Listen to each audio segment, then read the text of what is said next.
Welcome to the Casual Birder podcast. I'm Susie Buttress. As a casual birder, I take time to watch birds as I go about my daily tasks. In my show, I'll tell you about the wild birds I've seen, speak with other enthusiasts, take bird walks, and share stories from listeners around the world. In episode 74, we hear from Euan Buchan, the Edinburgh Birdwatcher, about the anniversary of his first birdwatching day and what he's seen recently on his birding trips. We first heard from Euan back in episode 48, where he told us how his interest in birds started as a child, watching the TV programme Bill Oddie Goes Wild. 18 years ago, he became a birdwatcher. Over the years, he's held volunteering positions for both the RSPB and Scottish Wildlife Trusts. He also blogs about his bird trips, sharing his photographs on Instagram and Twitter. I asked him what birds he'd seen recently.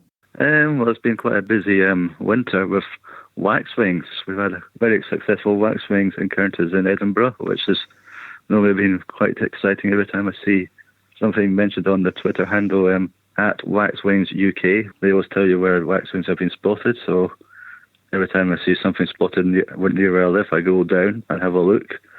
And the first sighting was in, how do you pronounce this park? Fidget Park or Fidget Park.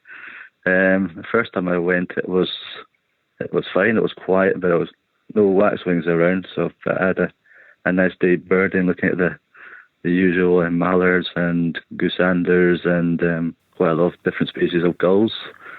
But there were no sign of the waxwings, so I thought I'll come back another time. The next day, it was a really horrible wet day, and I thought, should I go out or should I not go? But I thought if I don't go, I'll probably miss them. So I just jumped on the bus and went back to the park, and there were the waxwings. Oh, wow. So I went to the park, and I just went up to this big tree where people were saying where they've been spotted, and there they were on the rowan tree, which is normally their kind of favourite tree to feed on with all the berries. So it wasn't that much of them, but I think there must have been about 10 or 15 of them. And so I took a few pictures and videos, which I think I posted on the Facebook group. You did. I'd forgotten that there was that Twitter account that you can follow that will let you know. So if there are any in my area, which there may well have been, I think they're more likely to be on the East Coast when they first come over, but they sometimes spread further.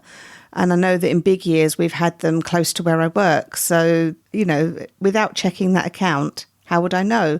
But I understand they're sort of quite roving kind of birds that, because they're so dependent on the food stuff, that once the berries are depleted, they'll just move on till the next place they can find berries. Yeah. Do you want to describe what they look like? They're brown birds with a little tufty head, and they've got little yellow tips on their wings. I would say their wings kind of look like goldfinchy kind of colours, but it's kind of more brown and orangey with black bib and black eyes. But I think they're much more bigger, but you can tell that they're waxwings because of their calls. It kind of sounds like, I like to describe it as like a bell, like jingling bells. It really is, isn't it? It's they're delightful to see because their plumage is so striking, with these yellow bits in the wings that is where they get their name.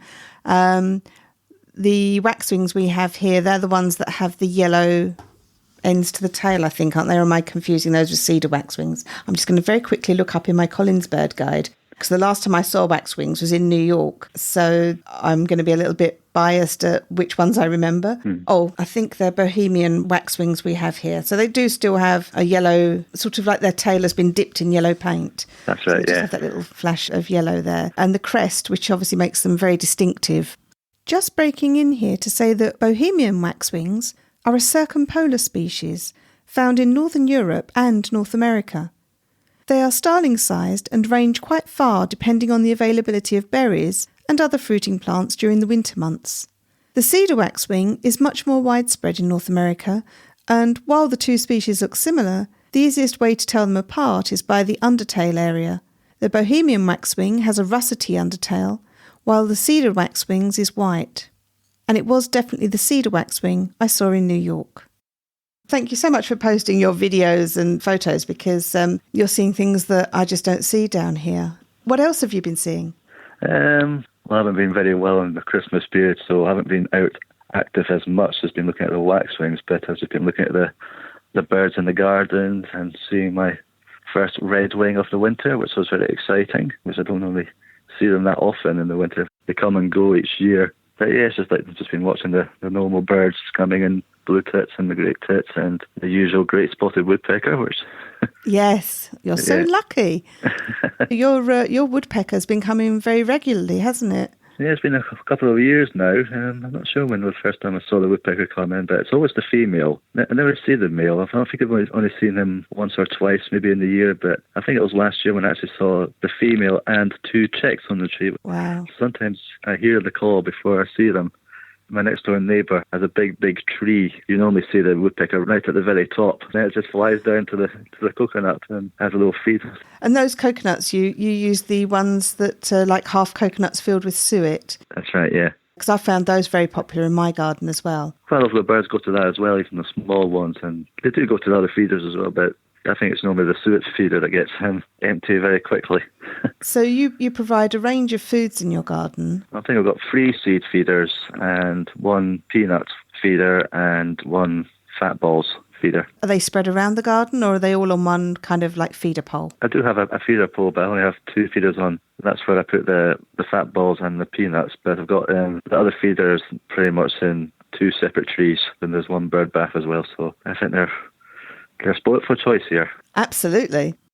Now, you are a very frequent bird watcher, aren't you? Whereas I'm the casual bird, you actually get out and about bird watching quite regularly. Yes, I try and do that. Well, if it's a nice day, I'd probably go out and spend an hour and see what's around. Hasn't been a very good January so far to be out and about, so I've basically just been doing garden birding, but hopefully maybe I'll try to go out this afternoon. And I think waxwings have been spotted in town, so I'll have a look for them if I could. It's just always nice to be out and about and gets you fit as well as walking. So recently, Euan, you celebrated your 18th anniversary for bird watching. That's amazing. Can you tell me how come you know the day that you took up bird watching? Well, I've got all my old notebooks I've kept over the years, and I've got my first ever notebook, and all the stuff I've written for the first time is actually on the 15th of February 2002. So I thought, so that's quite interesting. But I haven't actually really celebrated it until maybe I got to my 15th anniversary. And I thought, is it really that long ago? So I thought, maybe I'll just carry on celebrating from then on and go to my first ever local patch. Yeah, and I've done that every year since. Yeah, it's just always nice to go back and see what's changed. Has the patch changed very much since the first time you went? Yes, it has, because when I first started there was a lot of pigeons around, because at the gift shop you could buy peanuts, and so you could feed the pigeons and the squirrels. But I think maybe the park decided to stop that. So on that first day, how did it come about that you went out and went birding?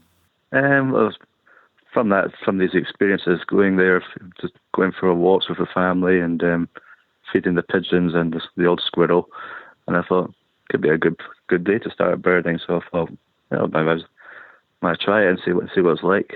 It turned out to be a good day, right enough. But over I didn't really see that much, but I just saw the usual ones because I was just starting out. So I just thought, all right, there's a mallard, there's a robin, there's a funny looking bird. Turned out to be a moorhen later on in the day. And you shared the photograph of your first page of identifying birds. So you were actually taking small diagrams of the birds you saw. Yeah, I just thought, since I was starting out, I just do what people have probably done in the past, right? Just jot down what colour the head is, or what colour the plumage, or is it on the ground, is it flying, is it wading, or whatever. So it's just always nice just to be able to do a little description. But then as you get more experiences, you don't really do that anymore. You just see, there's a bird, and you just take it off. Yeah. So now when you go out, you're keeping lists still, but it's more the species and the number seen. Yes, that's right. And how was it on the 18th anniversary of your first day birding? What was the weather like? What were the birds you saw?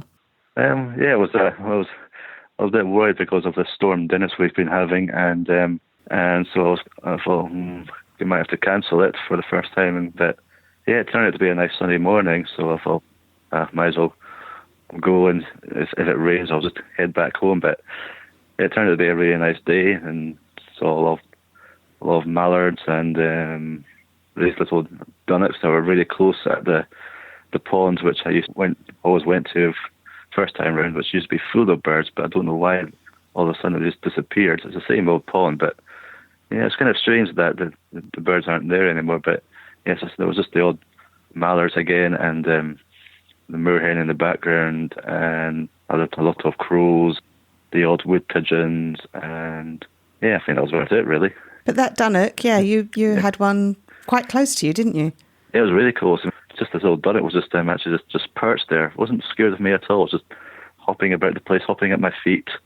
Luckily, there wasn't many people around at the time, so I could manage to get close-up views and take pictures and videos. But then it kind of scarpered once many people came to look at the pond as well. Yeah. Oh, well, it was lucky to have those moments with it, though. Yeah, it was last year I had the robin up at close range as well at the same spot, so it's always interesting that they don't seem to be that bothered about people. I think they're just so used to people wandering about there. I know that my first proper bird watching day was when I was 15 and I went to Scotland on holiday. So it would have been during an August in whenever it was I was 15, 1979. Oh my goodness. But I don't think, I'll have to look back actually. I can't remember taking a list, but I must have done. I must have written down what I saw. But I've not celebrated that anniversary at all. And of course, I've just passed what is it, the 40th year? That's pretty good. I've learned more about birds since I've had the show than I had previously, because I'm now actively going out and looking and trying to get better myself at identifying them. So actually, the show has been a great help to me in learning more about birds. The other thing I know that you do is you plan bird watching weekends throughout the year. So you have like a schedule of where you're going to be visiting. So you've got various different locations that you know you're going to want to go to. Yeah. How far in advance do you plan that?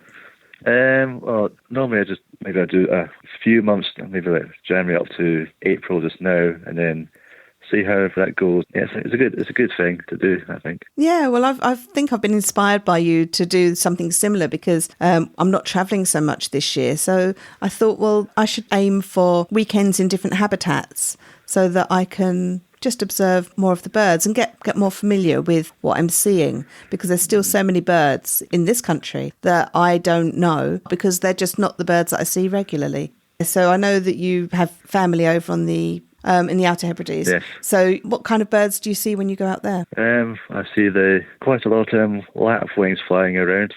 You can't escape the oyster catcher. You can see them everywhere. They're pretty much in every field. And we normally see them sanderlings down on the beach running around. Like little clockwork things. Yeah, it's pretty much all like the typical waders and red shanks and the odd curlew now and then, and of course the heron. That's quite popular down up there as well. What about owls? Well, I've only been lucky to see an owl once. That was a couple of years ago. I think it's just luck, to be honest with you. Yeah. Because it's the same with the elusive otter up there. Every time you're driving on a causeway, it says, caution, otters crossing. You never, ever, ever see an otter crossing the causeway, I can tell you. But you might see it on the beach when the tide's out. It's just luck. Yeah. No, we've seen them a few times at various places. I think Callanish on Lewis. We were just leaving the Stones and I looked across in the loch and I could see one there. It was quite a long way away, but it's really exciting to see them, especially when you see them on the beach looking amongst the seaweed for molluscs and things. It's just really exciting to know we have that wildlife around. And of course, you've just come back from Portugal. And is this a place that you've been before? Yeah, it was a place called Lagos in Portugal. We went there in 2017 and we had a good time and we knew the place really well. And it was nice to see the white storks again, getting close-up views, and then going over to Portimao, I think that's how you pronounce it, and then saw more storks. And in this particular place, they were actually flying around the place. So it was really quite interesting to watch. Managed to get a few photos of them, and and then we saw my first hoopoe, which was very exciting. So how close did you get to see the hoopoe? It was really quite close, actually. It was, we were just out for a walk, and then we just saw this odd-looking bird, and I thought, I know that bird. That's a bird I've been looking for a long, long time. It was really quite close, but we just stopped and then just walked really, really slowly, not to startle it. So I just took a lot of photos, and then... Did you get to see it with its crest up? Yes, the crest was up, actually. Wow. Why did they go down? Yes, and I've probably like you, my bird book that I had when I was sort of getting into birding, I would sort of sit and look through all the pages. And the hoopoe was always, I think it might even have been on the front cover as well. So it was always shown with this like really erect crown and looking amazing. And it just looks such an unusual bird. So I've always wanted to see it. I have actually seen one, but not at very close range. But, you know, it's just your luck if you see it and it hasn't got its crest up or something. You want it to look like the photograph that you've been looking at for years. Yeah. So I'm glad you managed to see it. And what was its activity? What was it doing? It was just rummaging about in the wee grass, just looking for food. And then when our family were walking up the woods, and it just flew away. Sadly, it didn't make its call, which I actually did hear when I was in Mallorca a couple of years ago. It's in a little wee nature reserve, and I heard the hoop noise. And yeah, so it's named after what it sounds like. That's right, yeah. I was just going to double check because I'm trying to remember if a hoopoe is a member of the woodpecker family. It's kind of a weird-looking bird. It's got long curved beak, black and white stripes on its wings, and quite broad wings when it flies. And it's, let's just have a look. Oh, they're in a same family of cavity nesting birds, which includes hornbills, ground hornbills, wood hoopoes, and hoopoes. And we only have the one species that occurs in Europe, and that's the Eurasian hoopoe. But yeah, so it's in the hornbill family. Well, there you go. I didn't know that. So what are the next plans for you then? Well, hopefully going to Lochgarten in April, so I look forward to that. And I haven't actually been there for a long, long time, so hopefully I'll see the ospreys when I'm there. Well, I'm looking forward to that, and hopefully I'll see the capercaillie, which that'll be good to see in the wild. Wow, yeah. Do you have to travel in the uplands to see that, or how would you see that? A capercaillie, yeah, I think it's pretty much up in the Highlands, really. I think that's the only place you can see them. What will you do? Will you go out on a guided tour, or will you go out hiking and hope to see one? I think we'll just go for a walk and we'll just see what the place says. I mean, if it's been spotted, or probably just ask what's the best place to see them or hear them at least. Is it the spring that they do their lek, where there'll be, mustn't it, when they're trying to attract females? Yeah. Very big birds. Now, actually, I saw something the other day about them that said that the name is from Horse of the Woods or something. It's because it's such a big bird. Maybe as big as a turkey, maybe. I'm not sure. Yeah. Oh, actually, it is a type of turkey as well. I'm just looking that up. Well, it's a galliform. So isn't that the same as the... galliforms are things like chicken, guinea fowl, pheasants, grouse and quails. Okay, so yes, yeah. It is a turkey type. Yes. Have you got any birds you'd particularly like to see, apart from like the capercaillie and seeing the osprey again? Have you got any others on your list that you'd like to see this year? Possibly the crested tit. That'd be good to see. Oh, well, fingers crossed for that.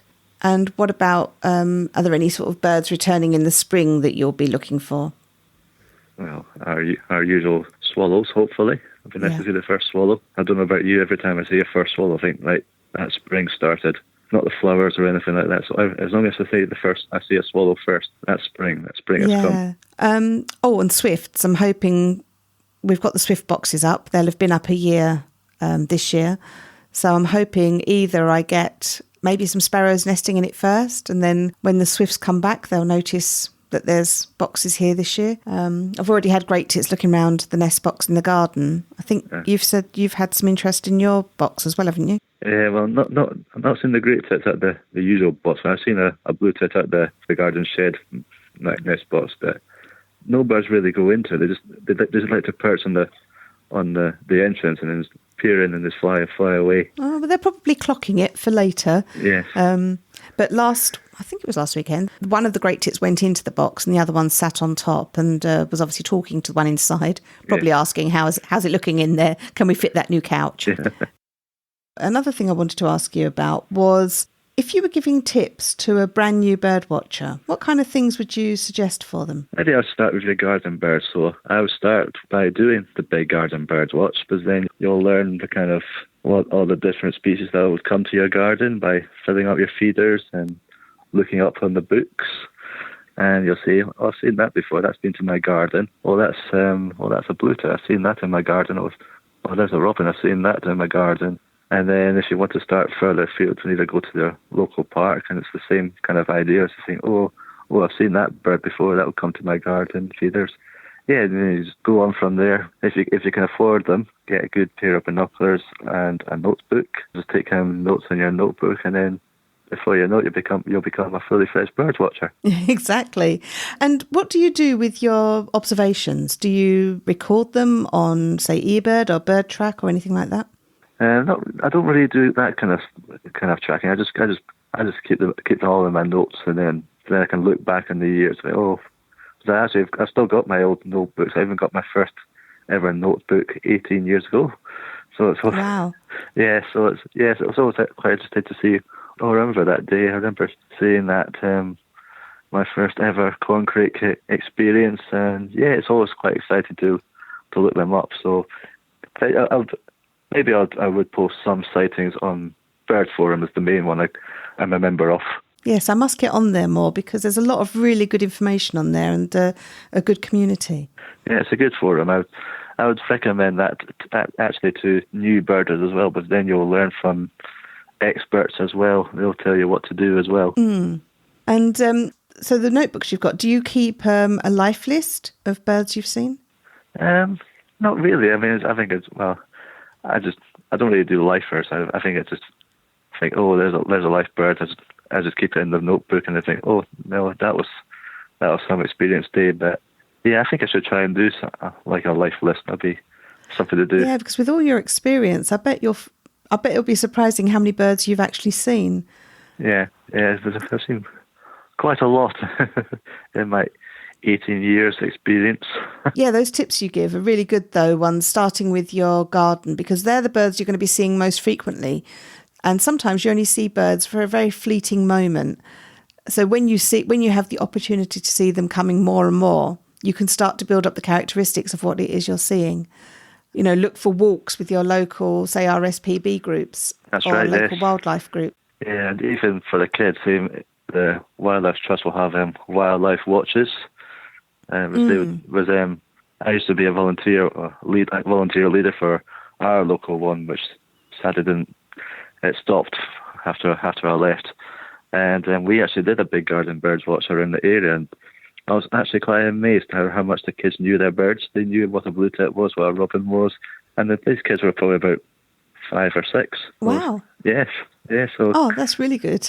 Yeah. So it was a good day. And when I did volunteering at Loch Leven Nature Reserve, when I was volunteer, it was known as Vane Farm. Right. We had an activities of, I think it was just a bird watch activity. I can't remember what it was. And this kid came up to me. You've inspired me to get into birding. So that made me happy. Oh, wow. Yeah. Oh, it's lovely to feel that you've helped encourage someone to take up the passion, because there's so much beauty around us. And I do feel so many people just overlook it. So, yeah, it's always nice when people tell me they've listened to the show and then they've suddenly noticed there's birds around them that they hadn't possibly noticed before. Yes. And you just need to have your attention drawn to them to see them. Yes. Sometimes they can distract you if you're having a conversation with somebody and you're not actually birding. Then all of a sudden they, oh my God, there's a goldfinch in the area up there, or something like that. Oh yes, I've been there, done that.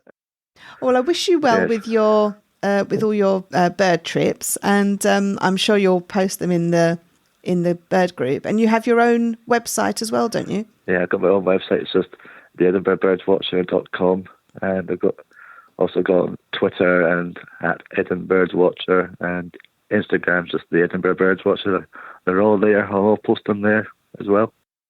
If you want to hear more from Euan, please do check out episode 48 and visit Euan's website and his Instagram account.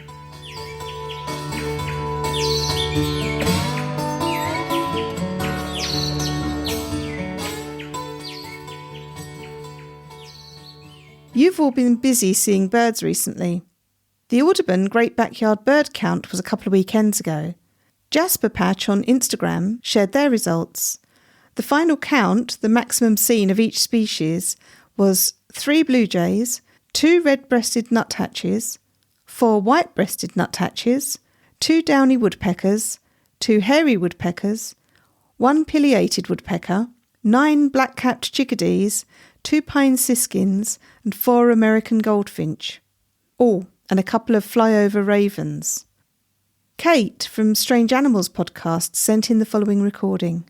This is Kate Shaw from Strange Animals podcast. I'm just getting over a cold. Maybe you can hear that. I heard a red-shouldered hawk the other day and got some audio of its call.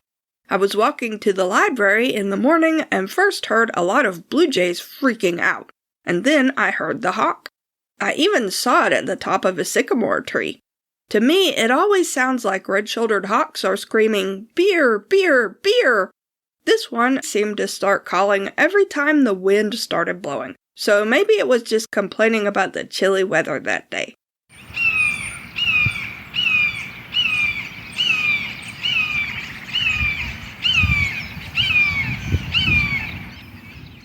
I hope you're feeling a lot better now, Kate. And do take a listen to Strange Animals podcast. It's all about living, extinct and imaginary animals. And her latest episode, number 161, features a range of bird calls. Jo from Essex told me that she's been putting out peanuts on a ground feeding tray in her garden and has had jays and a great spotted woodpecker regularly visiting. By the way, Jo is my mum, and I am very envious of both these birds as we never saw them in the garden when I was living at home. From the Facebook group, Natasha from Dundee in Scotland took a day trip to the Cairngorms. Along with coal tits, blue tits, chaffinch and robin, Natasha saw crested tit and snow buntings, both a first for her. Natasha has decided to have a bird of the month to look for each month this year. She said, "The main idea is just to make sure that I get out at least once in the month and do some birding or photography, and learn about birds at the same time. So there might need to be a generic wader month and a gull month." February's bird of the month was bullfinch. Not a lifer, but a bird that I've not seen as much as I'd hoped, and never managed to photograph. I did manage to see 3 as a result at a place I'd never been before, so double points for a bit of exploration. The weather was lousy, and the resulting photos not great, but it's a start. And she also said it doesn't have to be rare or a first time seen, just needs to be a featured bird. I think it's a wonderful idea. I'm going to plan these out for myself. And for March, I've decided on nuthatch, as I really haven't had any good views of them for a while, and it'll be a good challenge to photograph them. And a little bit of casual birding from me. I've come out at lunchtime to take a look at the pond at work and see what birds are around. It's the first time this year I've done that.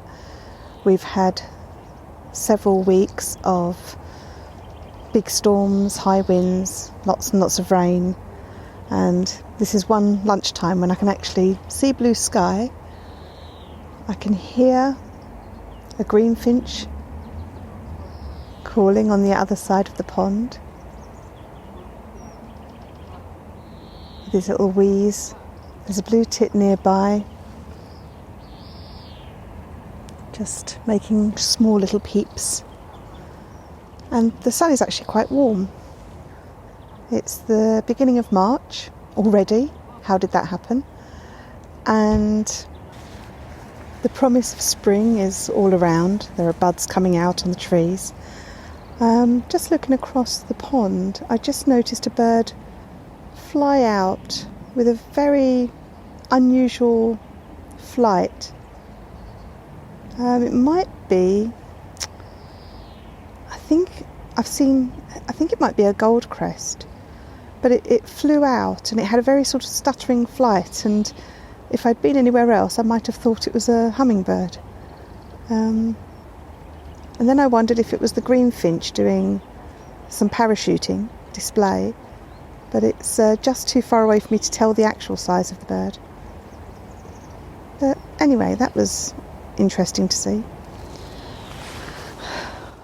On the way in this morning I did a bit of casual birding, and at the traffic lights where I was waiting for the light to turn green, I saw a movement out the side of my eye and saw a magpie taking a twig to a nest it was building. So nest building is obviously in the air. Noticed more and more song building up. So it'll be time for me to get out to the woods soon and record some of the, if not dawn chorus, at least some of the songbirds calling out. And I guess the birds that were wintering here will be leaving our shores, and maybe some of the summer migrants will be coming in. I know last year I saw a swallow very early in March, so I'll keep my eyes open to see when the first one I might see this year. There's lots of worrying things going on in the world, but there's something really special about taking some time and standing outside and seeing that the natural world, for now, is continuing on with the things that it needs to do. The buds are coming out, birds are building nests and pairing up. It's good to remember during this time that there is a lot of regrowth and restarting of all those yearly processes. Magpie off in the distance there. Last time I asked if people would leave a review for the show if they enjoyed it, and I had one lovely review on Apple Podcasts and one in Podchaser. Had a really lovely piece of feedback in the Facebook group from Angel from San Antonio in Texas, who said that they'd had a very stressful day and driving home, really long journey. They wished that they were bird watching rather than stuck in traffic, and they put my podcast on, and as soon as they heard the opening music they immediately relaxed. And then they say, as I drove, I listened to your stories of birding at home or while travelling and was able to picture myself doing the same. We all know that a day out in nature is soothing, but your podcast was the next best thing. Thank you for capturing the essence of birding so well in your show. Thank you so much for that feedback. It was really lovely to hear that and to know that other people are listening and enjoying what I'm seeing and what I'm sharing. So I could only take a few moments out of my day to come out to the pond, but there's a few birds around. I must bring my binoculars sometime because it always seems to happen on the other side of the lake and I can't quite see. It's usually silhouetted against the sky. But I can hear the greenfinch. I know that blue tit is still around. I've seen it flying by. And just before I came out, a red kite was flying over. So I've had my few minutes out here, ready to go back to face the afternoon. Thank you to MJ Bailey for the lovely Podchaser review, and to D. Mary Elaine for leaving a lovely review on Apple Podcasts. We've had a lot of stormy weather recently, but consistent visitors to the garden have been wood pigeons, dunnocks, blue tits, great tits, blackbirds and robins. During the storms, I did some wet weather birding. I reviewed old vacation photos from South America and Antarctica from 2014. Because I didn't have a proper bird guide with me, I took photographs of birds that I saw. So I used this weekend to look through my guidebooks that I have now and to look online and to identify the birds that I saw. And I made some discoveries of lifers. So that included the Falkland steamer duck, two-ringed plover and eared dove, which looks very like a mourning dove and which I had actually decided was a mourning dove until I checked out the range online. The Falkland steamer duck are so called because they use their wings like paddles to row quickly through the water, like a steamboat. I already knew that Falkland steamer ducks were flightless. In doing my investigation into the photographs I was seeing, I found out that they look very, very similar to the flying steamer ducks. In the descriptions, they said that the Falkland steamer ducks could be told from the flying steamer ducks by their short wings. But it didn't really explain what was meant by the short wings. I eventually found some photographs where I could compare the Falkland steamer ducks with flying steamer ducks, and the short wings, the wingtips end around the point that the legs are, whereas for the flying steamer ducks the wingtips extend all the way to the tail. From that description, I was able to see that the photographs I had were of the Falkland steamer duck.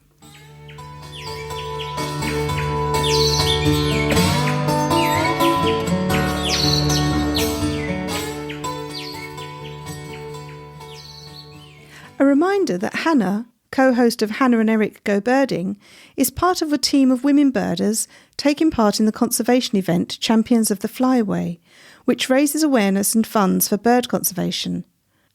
The funds they raise this year will help the fast-declining steppe eagle, which faces challenges in its unique breeding grounds from power lines and fires. To find out more, and to donate if you can, please visit championsoftheflyway.com. The link will be in the show notes. Hannah and Erik Go Birding is one of my favourite birding podcasts. I hope you listen to it too. Another podcast I'm enjoying at the moment is the UK Wildlife Podcast. It talks about all of our animals, and I'm learning so much from it. Links for all of these are in the show notes. What birds have you seen recently? I love to hear about them. Join our Facebook group to share your photos and tales of the birds you've seen. Find us at facebook.com/groups/Casual Birder Podcast. Each Wednesday, I post a fun bird ID quiz on my social media channels. Do look out for it. You don't need to be an expert to identify the bird. There are always clues in my post. People have asked whether they're allowed to look up the bird online to check the identification. Yes, you can. Treat it as though you've caught a glimpse of a bird in the field, then you use the clues that you have to identify it, which might mean checking online or in a bird guide. And that's why I give the region to help narrow it down. Follow me on Twitter at Casual Birder Pod or on Instagram at Casual Birder Podcast. And do consider telling me about the birds you've seen or heard. Most phones have a voice recording app. You can email me the file, and I might even include it in the show. Don't forget to say your first name and what country or city you're in. You don't have to be too specific. You can email me at casualbirderpod@gmail.com and visit my website at casualbirder.com. You can find photos and videos of the birds I've seen and blog posts about my birding. Make sure you don't miss any episodes by subscribing to the show. Subscribing is free and you can do it wherever you listen. And have you been to podchaser.com? Podchaser is fabulous. You can follow your favourite hosts, find out what other shows they've been on, and you can make lists of podcasts to share. I've made a few myself. One of them's all about other birding podcasts. And it's a really great place to leave reviews. So do follow me on Podchaser, and if you feel like it, leave the show a review. Thank you to Randy Braun for designing the artwork for the show. The theme music is Short Sleeve Shirt by the Drones. Thanks to them for letting me use it.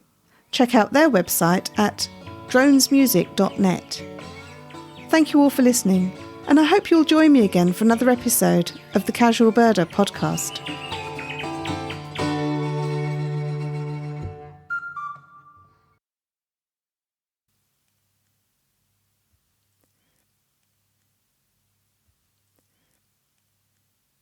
Last Call. This is a new segment sharing birdsong from around the world. I'm placed right here at the end of the episode to see if you're still listening. If you are, let me know. This week, a piece recorded between 6 and 7 a.m. on the 7th of April 2019 as dawn chorus was ramping up for the year. It was recorded at my home in Hampshire, UK. I left the recorder near the garden feeders so that I could just record the birds that came and not disturb them. There's some car and plane noise, but mostly it's just birds. You can hear blackbird, wren, collared dove, blue tit, house sparrow, greenfinch, goldfinch, wood pigeon, chaffinch and starling. Let me know what you think of this new feature.